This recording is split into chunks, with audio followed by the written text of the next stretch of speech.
seminariet ska vi rikta blickarna utåt. Vi ska göra en internationell utblick och titta på den digitala agendan för Europa. EU-kommissionens förslag till en ny ekonomisk strategi, Europa 2020, den togs ju i mars 2010 faktiskt. Och den digitala agendan för Europa är ju en av huvudinitiativen inom ramen för den strategin. Vi har ju varit inne flera gånger på den svenska digitala agendan. Och det är den europeiska alltså som ligger till grund för den. Här för att berätta mer om just e-förvaltningsaspekterna inom den digitala agendan för Europa är nästa talare. Hon är Head of the Unit for det här är svårt för mig. Interoperability. I'm so sorry. Skratta inte, jag gör ju bort mig här. Det sänds på nätet, ligger kvar vid YouTube i evigheter. Apropå säkerhet. Interoperability, nej det går inte. Solution for European Public Administration. I'm so sorry, you have to correct me when you're up. Yeah, of the European Commission. Please welcome Margarita Abescas. Welcome.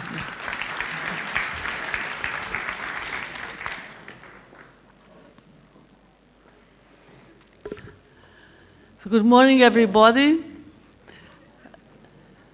I don't understand a single word in Swedish, so I only understood certain difficulties in the interoperability, but I think that is no problem with that. And I will hope I will be sufficiently clear in my message so that everyone can understand. So my name is Margarita Abescas. I am responsible for the ISA program at the European Commission. And the ISA stands for Interoperability Solutions for European Public Administrations. In my presentation, I want to convey two main messages. The first one is that the fact that modernization of public administrations is not a pure technological issue. It goes much beyond technical, much beyond IT. And the second is the key role of interoperability in this modernization. So I hope at the end of my presentation I managed to convince you of these two messages. First of all, some figures, starting from the basics, reminding you the importance of the public sector in the economy of each country, reminding you that the public sector represents nearly half of the EU GDP, that public procurement represents almost 20% of the EU GDP, that employment in the public sector represents almost 1/4 of the employment in the EU. These figures justify that modernization of public administrations is put forward in major initiatives at the EU level. It is mentioned and highlighted at EU 2020 strategy. It is highlighted in Digital Single Market, in the Digital Agenda for Europe, in the Annual Growth Survey since 2011, and the European Semester. In all these, you see the modernization of public administrations behind it. So, and what are the things that you first think of when you think of modernization of public administrations? The first thing, at least for me, is to end-to-end public services. We don't want to go to have a request from the administrations and have to go repeatedly to the different authorities to check the tracking or tracking the request and the solution of my problem. Related with this is one single data entry for the administration. Also, sharing data across sectors. There are examples, obvious examples of the benefits of this. If you have, for instance, natural accidents where you have different crisis handling teams in the field, they must be able to share data.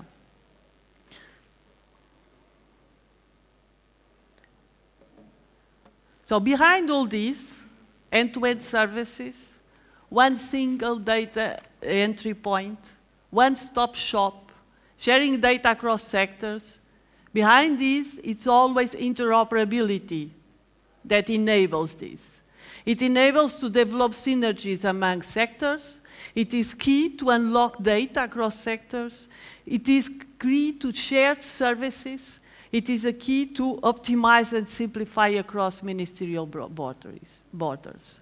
So interoperability is a fundamental enabler in the modernization of public administrations. The good thing is that this fact is recognized already. In a survey that took place in 2012 already, 74% of the EU countries consider interoperability as a high priority in the political agenda. In October 2013, in the conclusions of the European Council, it is written and signed by all the member states, interoperability and reuse of public sector information shall be promoted actively. So it is in the spotlights also of the political level. Also, we start to see some tentatives of putting figures, quantitative figures, on the benefits of interoperability. This example, I like it because it is simple, and it comes from a research study from Microsoft, and it puts in the place, it takes the perspective of the citizen that is interacting with the public administration, loses time when queuing, waiting, or when going there in transports, etc. And this time, the waiting time, the queuing time, is time that is lost for the contribution to the GDP. And then they come with, they have different possibilities, the different number of interactions with the public service, different numbers in terms of waiting time. But you can play the numbers. The impact on GDP is always, always consequent. So it is real that there is an impact on the GDP and on the growth by the fact that you can put in place interoperability and interaction among public services. So if this is so clear for everyone, why is it that we are not there?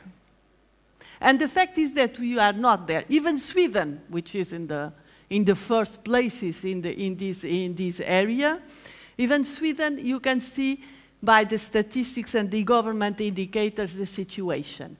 You have 93% of households which have internet access. Excellent, excellent. Then you have 72% of individuals using the internet for interaction with public authorities to obtain information. 72%. But 96, they have internet. Huh? So decrease a little bit. And then when it comes to return filled forms, that means when requesting something from the public administration, there you go down to 48% or 46%. I cannot read it very well. 46%. So there is a large gap between the access to the internet and usage of a public service via internet. And why is it? Why is it that digital services, at least digital public services, are today not sustainable? They are built in silos, they are fragmented, they are built in an ad hoc way, and they are difficult to govern. And that's the reality today. There were some surveys, there have been some surveys. We have figures dating from 10 years ago, and then from 5 years ago, and then these last ones date from 2 years ago, concerning what are the barriers to building interoperability in the public administrations. And these factors that have been identified, they appear always. We have legal and political, like the enforcement. We have organizational, countryside, institutional complexity, lack of interaction, resources, and then we have technical, of course, legacy technology. We need to replace older systems. There is a technical problem in interoperability, but then we have lack of visibility, lack of information and documentation, lack of trust. So technical aspects is just one among a lot of them. The only aspect that has evolved since 10 years ago, and that's an interesting thing, because in this last one, we don't see political will. So it means already we have political will. Again, we demonstrated, which was demonstrated by the conclusions of the European Council and by the recent service. So this is a positive thing. So any strategy to put in place the modernization of public administrations, interaction, breaking silos, must have in mind all these problems, and not just the technical. So technology is a driver, but it's not enough. We need to have collaboration. We need to streamline these needs across the different sectors. We need to have clear frameworks, and we need to have leverage instruments that allow to support and drive forward the modernization, and we need to have this holistic approach. So how do we tackle this in the ISA program? So first, do you see, which one do you see? Because I have two different ones. No, it's not that one.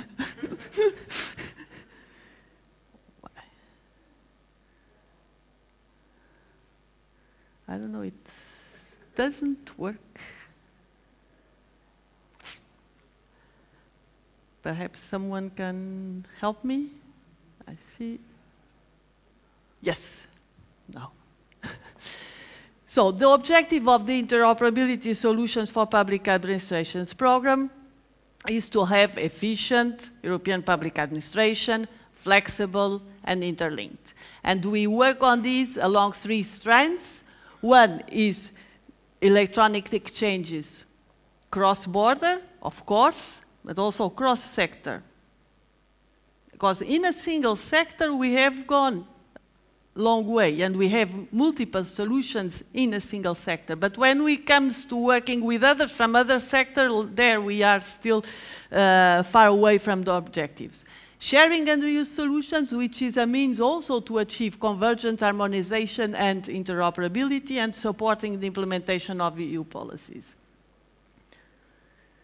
Thank you. Someone is helping me putting forward, because this doesn't work. Thank you. So, there's a program to achieve these objectives, tries to follow a holistic approach, taking into account the barriers that have been identified.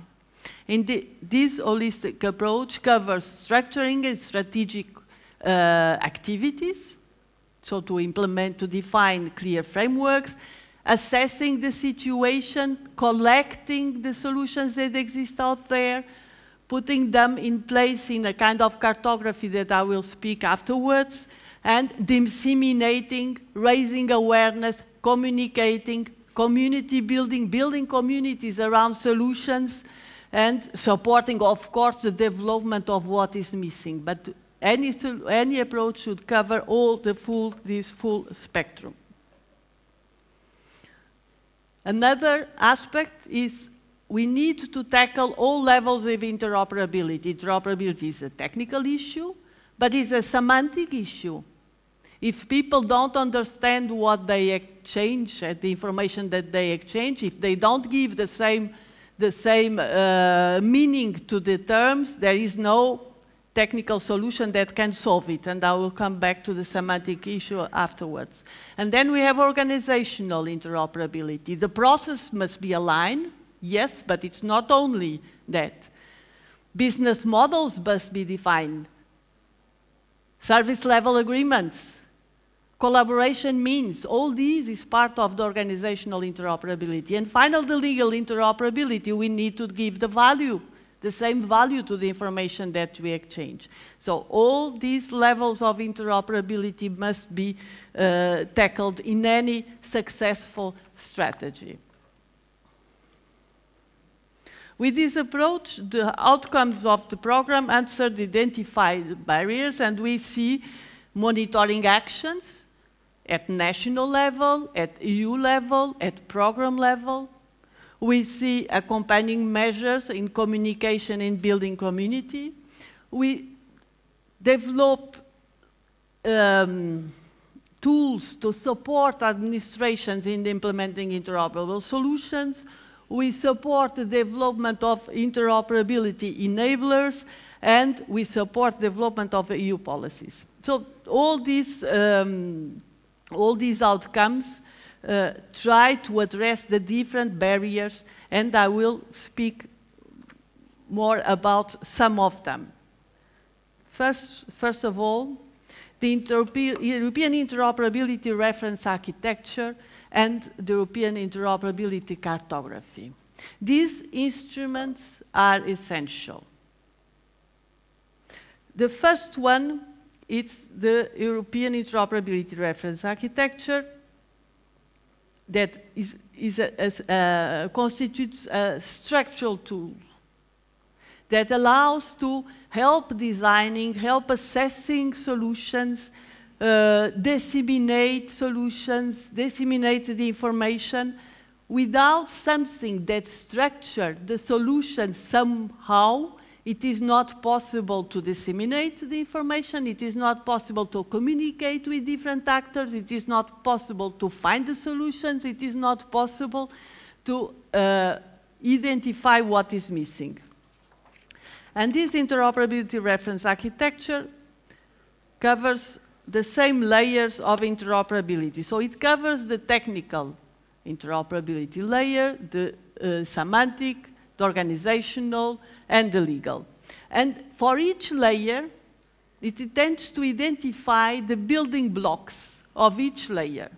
For instance, in the technical layer, you will identify building blocks such as e-signature, e-identification, the network, etc. At the semantic layer, you will find data models. At the organizational layer, you will see, I will exemplify with a concrete system, you will see service level agreements, the actors, the intervenients, the context. And at the legal level, you will find the legislation that supports the solution. This allows to speak to different actors. So with this tool, you can explain something in technical terms to an IT people. You can explain the semantics to a guy that understands semantics. But you can also explain the system to a business owner and the legal aspects to a legal guy. And the power of this is, for instance, I take an example. Where do you gain more money? When you reuse something. Is it when you take this building block at technical level? This one there, and then you integrate and try to put them together? Or is it when you know that there is a business need and you take the full system and you reuse a full system that's already out there? So that's the main point. When you want to gain the maximum, you should first aim at reusing a full system that answers a business need and not trying to put together the different components. This is the object of allowing a description at the organizational level. So this slide shows the organizational view, and you can see the context. For instance, it is a system at the UN level, national level, regional level. It identifies service providers, the business processes, the business transactions, etc., etc. And we can map, for example, that's the example that, that I took. It's the internal market information system that allows the exchange of information between public administrations. This system, we can map it with the ERA instrument. And you see that we can, for example, in the business processes, we see notifications and questions and answers. These are the business processes that are implemented. You see the different policies that are supported by the same system. Professional qualifications, exchange of information cannot see it here. Posted org, that's a problem of seeing, not having the a good vision. Cross-border service, e-commerce service. So with this, you can identify in business terms, describe in business terms a system and discuss with the business owners the possibility of reusing it. Where, for example, do we use it at the EU level? For example, when putting in place new legislation. There is a process when we are defining new legislation which consists on the impact assessment. And the impact assessment involves also the impact on IT.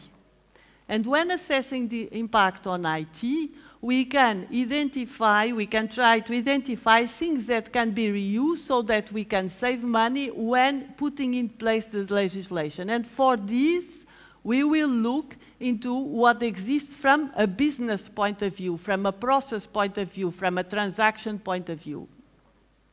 And that's the purpose of the ERA and the cartography, which is built using a structure around the European interoperability reference architecture. So these are two important tools to support interoperability. The other instrument is the sharing and reuse. So when you want to build a cartography of what exists, you need to know the criteria of the solutions that the solutions must answer so that they can be reused. So the reusability criteria. And for this, we have looked into the different types of collaboration that exists out there. You can reuse a software, but you can reuse also a shared service, or you can develop the service in collaboration with other administrations. And we have looked into the different cases and collected criteria that should be used to evaluate if a solution is reusable or not. And this criteria is used to put the solutions in the cartography. We have a system, we assess it according to this criteria, and we will integrate it in the cartography. In the same line, there is also the need to identify the sustainability of the solutions. This is something that is quite important. When I speak with administrations in public administration, administrators in public administration, and I say, why don't you reuse what exists? How do I know that it's sustainable? In 5 years' time, will they still be there? So the sustainability of solutions is essential, and we see a lot of solutions that are built by the goodwill of some people. So they build a solution, it's a very nice idea, but they don't think of its sustainability when they will no longer be there. Sustainability in financial terms, in technical terms, in organizational terms, sustainability is essential. And for this, for example, you need a business model. These are all aspects that should be taken into account in a sharing and reuse framework, and we try to collect the different good practices and good principles and put it available and disseminate it for others to use. I will skip this, otherwise it will be too long.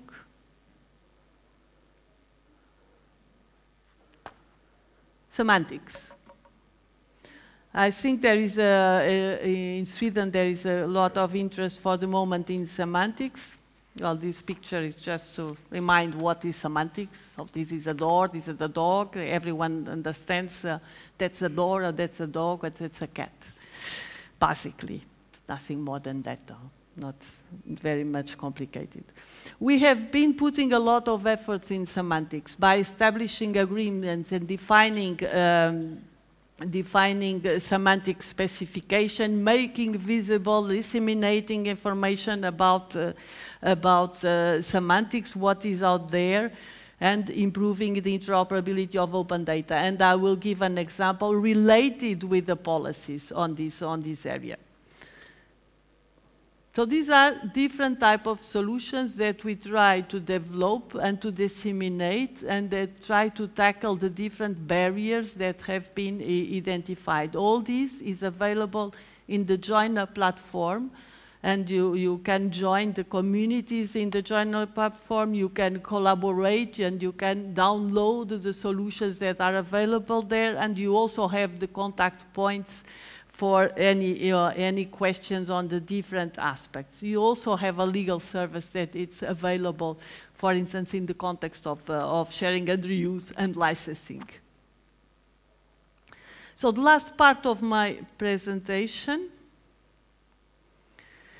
covers the alignment and contribution to other EU policy instruments. And it tackles the collaboration, the supporting EU policies, but it covers also the leveraging, which is very important. So interoperability, as you know, is part of the Pillar 2 of the digital agenda, is also involved in Pillar set with ICT-enabled benefits for EU society. And I will mention two other policies where we are closely working with the business to help them implement the policy. The Services Directive and the PSI Directive and Open Data. Thank you.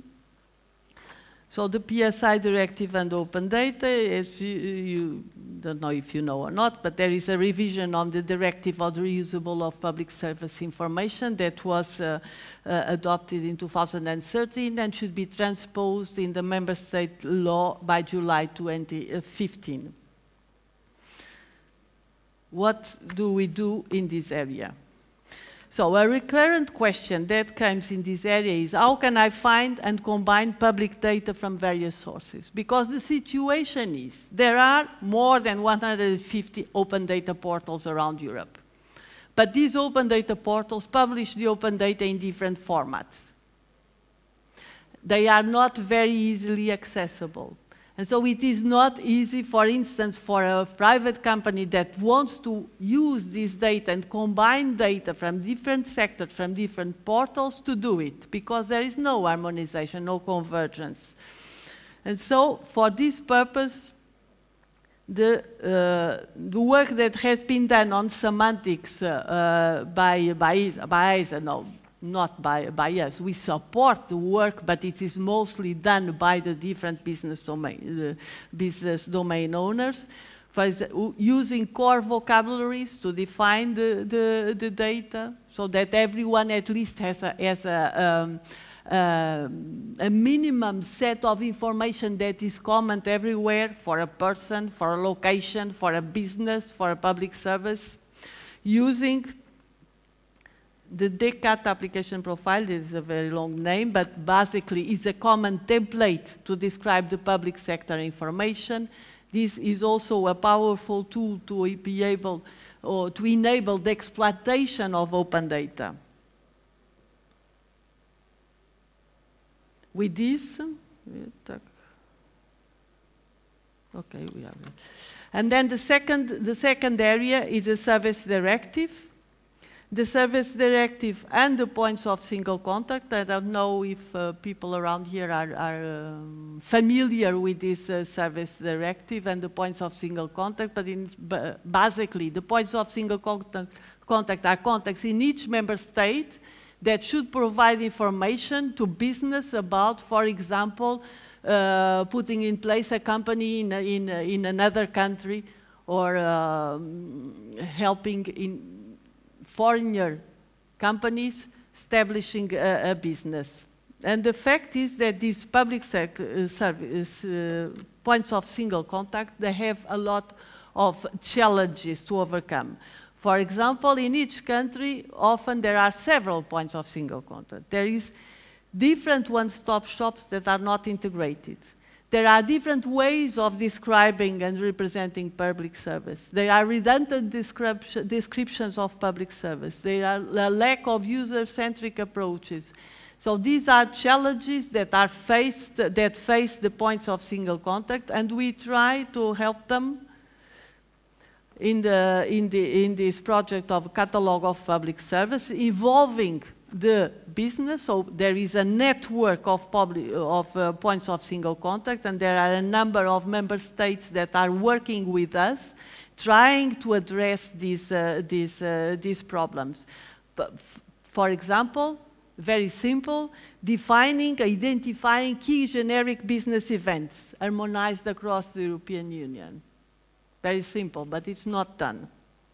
Have a standard and user-centric way of describing key generic business events and the services that support or that answer these public events. Flexible ways of integrating and interconnecting these one-stop shops and the catalogs. So all this work, we are doing it with the points of single contact, and the members of this group are Austria, Estonia, Finland, Latvia, Lithuania, Spain, and Greece. Well, Sweden is not there, but we are in close contact also with our colleagues from Sweden in this area. The last point concerns the leverage instruments. What are the instruments that we can use to leverage this and to drive and push forward the solutions and the implementation of these strategies and the strategy in the member states? I don't know if you know, but every year in the context of the European semester that there is an evaluation of each member state that it's done, and there are these country position papers that are written and describe the situation in the member states, the economic situation, the public administration situation, and in a lot of the cases of these country position papers, one thing that is mentioned is the need to build institutional capacity. And it's the thematic objective 11 in how it is called in the European semester. So once these country position papers are published, then the different countries that apply for the European Social and Investment Funds must provide a program, must present a program to the European Commission with what do they intend, for instance, to build the institutional capacity. They present a program, the program is assessed, and afterwards there is a negotiation, and after this, the negotiation, the funds are assigned. In this process, what we do is to analyze the proposals from the member states and check, are these proposals coherent with their national strategies? Because often what we remark is that there is an IT strategy, a digital agenda strategy in one member state. But not everyone is aware. The different services, different administrations are not aware of this digital agenda strategy for the country. And so when they apply their programs, there is not an overall coherence of it. So the comments that the Commission does in this case is, please coordinate among ourselves and follow the strategy that has been defined in this document, in this document, in this document.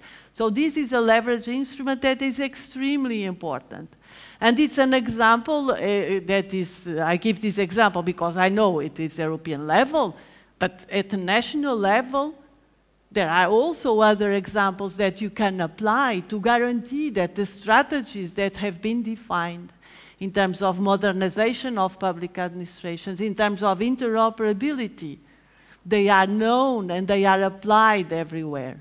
The coordination problem is extremely important and deserves a lot of attention and deserves a lot of action on it. Because solutions are available, strategy have been defined. If they are implemented, if they are properly implemented, everything goes right, or at least should go right. But the difficulty is in the coordination. And so this is my talk. I will have some help to change.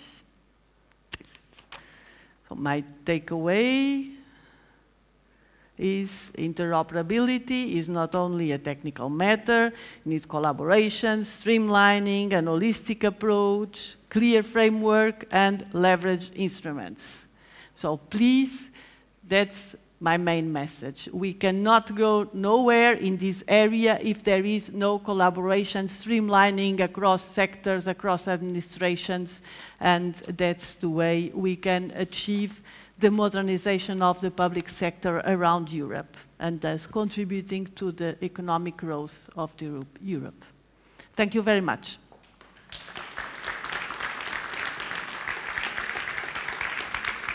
Thank you. Vi har mikrofoner ute om det är någon som vill ställa frågor. Do we have any questions for you? Please raise your hand. Yes.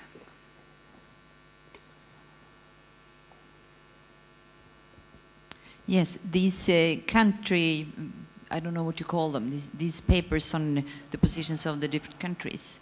Are there paper positioning the countries when it comes to digitalization in overall for public sectors? So can one view how we are compared to other countries on a European level?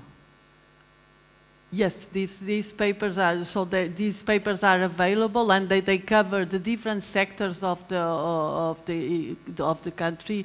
They cover the health sector, education service, the public service. They cover all the area, and then they identify the different areas where action should be taken. They are not all needing of building institutional capacity. Some is explicit. That one, judicial, the legal services, for instance, are often the object of a remark on there. The education, the IT, the availability of the infrastructures around the country.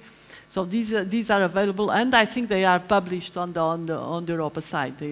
This is public information that is available, and it's used afterwards for the negotiations of the assignment of funds. Do we have any other question? We don't have much time left, but the biggest digital challenge in Europe in the future, what do you think it is? The biggest digital challenge in Europe, it is the collaboration and the interaction between public administrations. For me, there is no doubt that is, we need to overcome this gap. We need to stop working in silos. We need to link the sectors. If we can manage it, it is. But it is the biggest challenge from my perspective. Are you optimistic? Yes. Yes. Good. And I just want to say, interoperability. Semantics is very important. Thank you so much. Ge en stor applåd.